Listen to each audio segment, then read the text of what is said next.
नाज़रीन, मुझसे जो सबसे ज़्यादा सवाल पूछा जाता है वो दूध के बारे में पूछा जाता है। दूध चूँकि हमारी बुनियादी ग़िज़ाई ज़रूरत है, इंसान जब दुनिया में आता है तो सबसे पहली उसकी जो खुराक होती है वो दूध ही होता है, और जब अपने मरने के नज़दीक होता है, जब बूढ़ा हो जाता है, तो उस वक्त भी उससे दूसरी ग़िज़ा हज़म नहीं होती है, तो उस वक्त भी उसकी उन आखिरी दिनों में जो खुराक होती है वो थोड़ा थोड़ा सा दूध ही होती है। तो अब ये जो दूध है जिसे अल्लाह का नूर भी कहा जाता है, क्या हमें खालिस मिलता है या नहीं मिलता? दूध की कितनी अक़साम हैं, इसमें किस किस्म की मिलावट की जाती है, ये इतना वसी मौजू है कि इस पे मुझे एक से ज़्यादा प्रोग्राम करने पड़ेंगे।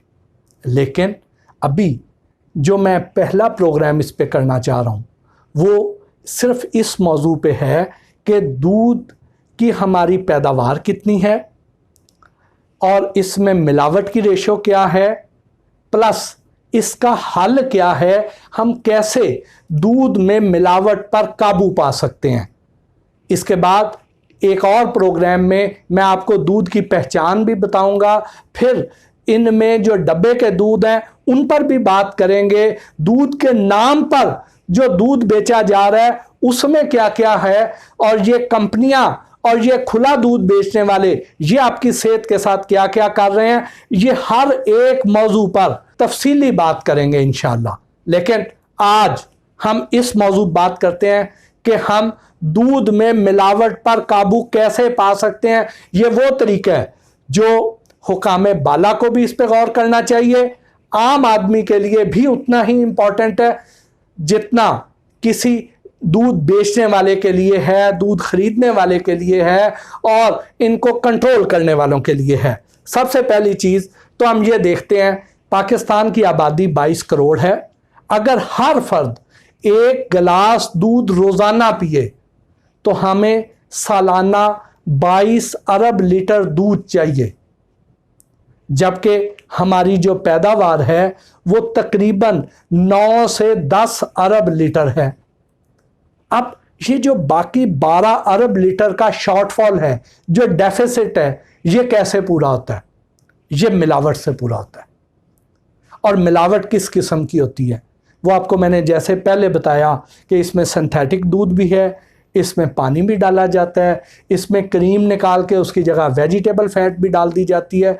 इस तरह के बहुत से तरीके हैं जिस पे हम अलहदा बात करेंगे। आज अभी हम यहीं तक ही महदूद रहते हैं।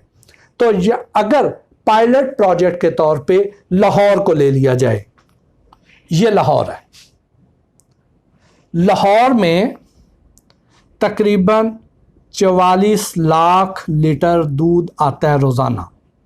इसमें से जो सबसे ज़्यादा दूध आता है वो मुल्तान रोड से आता है, जो तकरीबन 15 से 20 लाख लीटर है।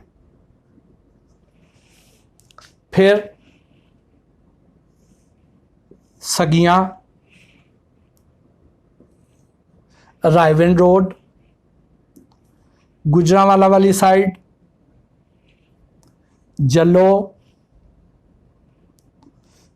कसूर, तो ये तकरीबन 6 बड़े रास्ते हैं लाहौर में दूध आने के, जिसमें सबसे ज़्यादा 15 से 20 लाख लीटर मुल्तान रोड से, उसके बाद तकरीबन 10 लाख लीटर इन 2 रास्तों से जो सगियां और गुजरांवाला वाली साइड है।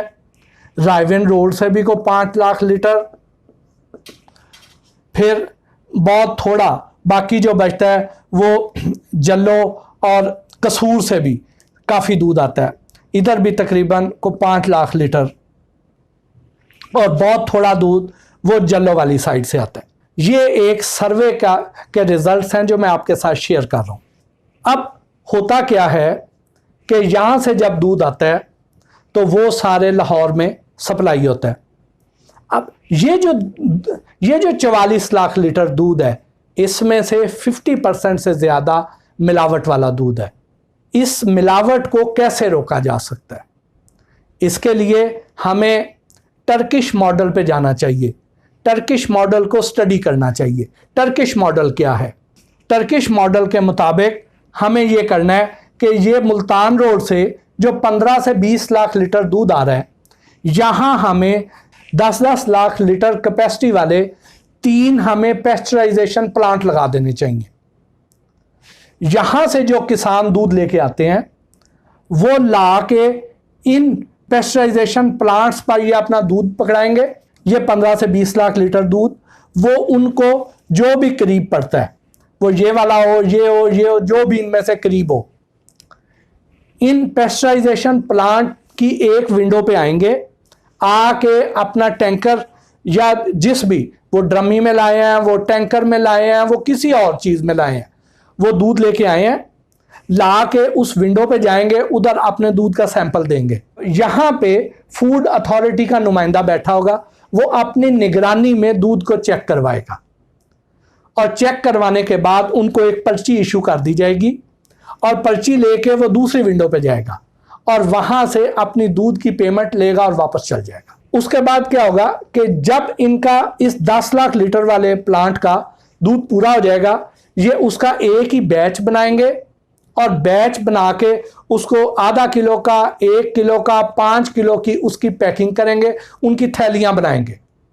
वो थैलियां बना के यानी पाउच बना के तो वो रख देंगे। रिटेलर शहर से आएंगे, वो आके ये पैकेट खरीदेंगे और जाके शहर में बेच देंगे। अब एक दुकानदार है, उसकी 1000 लीटर की सेल है, वो आके 1000 लीटर के हिसाब से वहां से पैकेट ले जाएगा। वो सील बंद पैक होंगे, उसमें अब मिलावट नहीं हो सकेगी।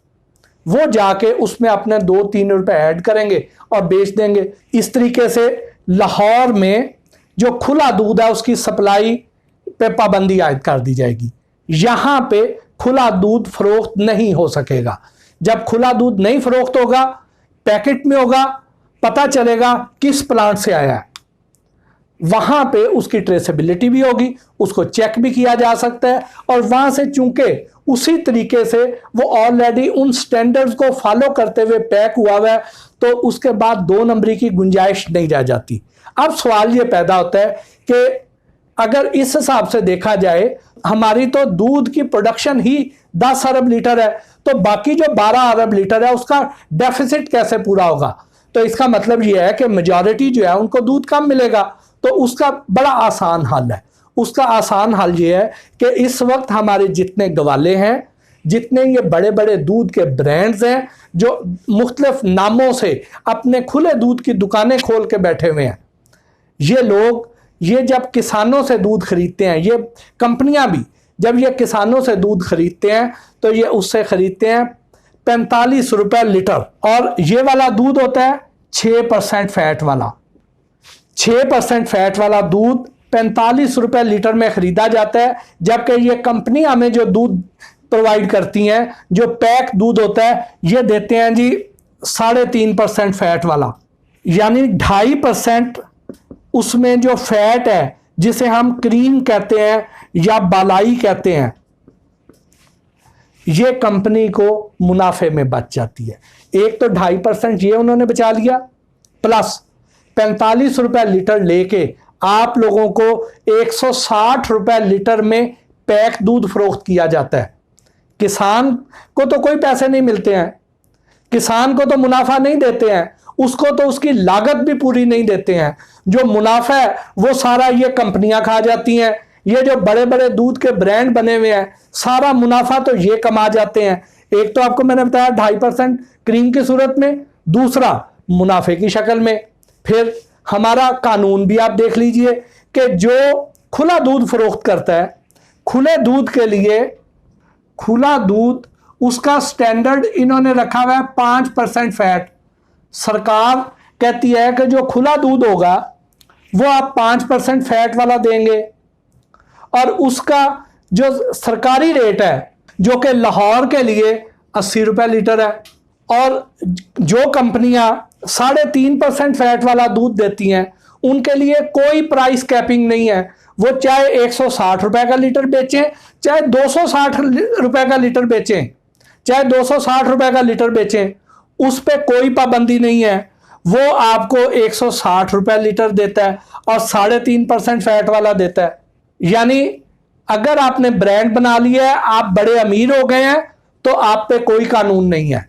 अगर आप छोटे दुकानदार हैं तो आपके लिए सारे कानून हैं। आपको 5% फैट वाला दूध 80 रुपये लीटर बेचना पड़ेगा और खालस बेचना पड़ेगा। अगर वहां पे आके फूड अथॉरिटी ने चेक कर लिया और दूध ठीक नहीं है तो आपकी दुकान सील, आप कारोबार नहीं कर सकते हैं। क्योंकि अगर आपका 5% की बजाय 4% फैट निकल आती है तो आपकी दुकान सील हो जाएगी। लेकिन ये जो देते ही 3.5% वाला है और 160 रुपये लीटर देते हैं, उनके लिए उनको आज़ादी है, उनको कोई पूछने वाला नहीं है। फिर आप देखें, एक तो ये इसमें ज्यादती हो गई किसानों के साथ और मेरे और आप जैसे कंज्यूमर्स के साथ। दूसरा क्या होता है? दूसरा ये होता है कि जब किसान से 45 रुपये लीटर दूध खरीदा जाता है, जो कि किसान को अपने घर पे 80 से 85 रुपये लीटर उसको घर पे कॉस्ट करता है, जब उसको ये लागत ही उसको पूरी नहीं मिलती है तो किसान को दूध में कोई इंसेंटिव नजर नहीं आता। आमतौर पे किसान भैंसें क्यों पालते हैं? क्योंकि उन्हें पता है कि हमारी फसलें भी हैं, वहां पे हमने अपने घर के लिए भी पीने के लिए इस्तेमाल करना है और जो बच जाएगा सरप्लस दूध होगा हम बेच देंगे। लेकिन अगर किसान को उसकी लागत सही मिलना शुरू हो जाए, किसान को 80-85 रुपए वहां पे घर पे मिलना शुरू हो जाए, तो किसान डेयरी सेक्टर में खुद इतना ज्यादा इन्वेस्ट कर देंगे, खुद इसमें वो नई भैंसें भी खरीदेंगे, इनको अच्छा चारा भी खिलाएंगे, इनको खल भी खिलाएंगे, इनको वंडा भी खिलाएंगे, इनका ख्याल भी रखेंगे, जिससे भैंसों की दूध की पैदावार बढ़ेगी, दूध देने वाले जानवरों की तादाद बढ़ाएंगे, तो उससे दूध की कमी बासानी पूरी हो जाएगी। तो हमें इस सिस्टम को ठीक करना है। हमें सबसे पहले किसान को एम्पावर करना है, किसान को सही कीमत दिलवानी है। अगर किसान को सही कीमत मिलना शुरू हो जाए तो किसान दूध की पैदावार 10 अरब लीटर से बढ़ा के आराम से 25 अरब लीटर कर सकता है। इस पे गवर्नमेंट को कतन कोई इन्वेस्ट करने की जरूरत नहीं है। गवर्नमेंट को सिर्फ ये इंश्योर करना है कि जो उसकी लागत आ रही है वो उसको लागत सही दिलवा दे। जिस दिन किसान को उसके दूध की सही लागत मिलना शुरू हो गई तो किसान खुद डेयरी सेक्टर में इन्वेस्ट करेंगे, दूध की पैदावार बढ़ेगी। जब खालस दूध की पैदावार बढ़ेगी तो नाखालस की रेशो खुद ड्रॉप हो जाएगी। आगे जितने महकमे हैं उनको कुछ भी करने की जरूरत नहीं है, उनको कोई चेकिंग करने की जरूरत नहीं है, क्योंकि जब वेंडर्स को खालस दूध मिल रहा होगा तो नाखालस की तरफ कौन जाएगा? जो एक गडवी के साथ एक गडवी फ्री दे रहे हैं, जो 100 रुपए में 3-3 किलो दूध भी दे रहे हैं, उनकी तरफ कौन जाएगा? क्योंकि अभी हमारे पास ऑप्शन ही और कोई नहीं है।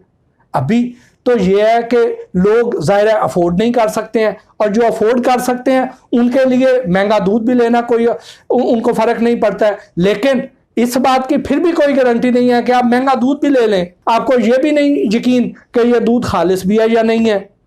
तो इसके लिए हमें प्रॉपर एक मैकेनिज्म बनाना है कि हमें किसान को दूध की सही कीमत दिलवानी है।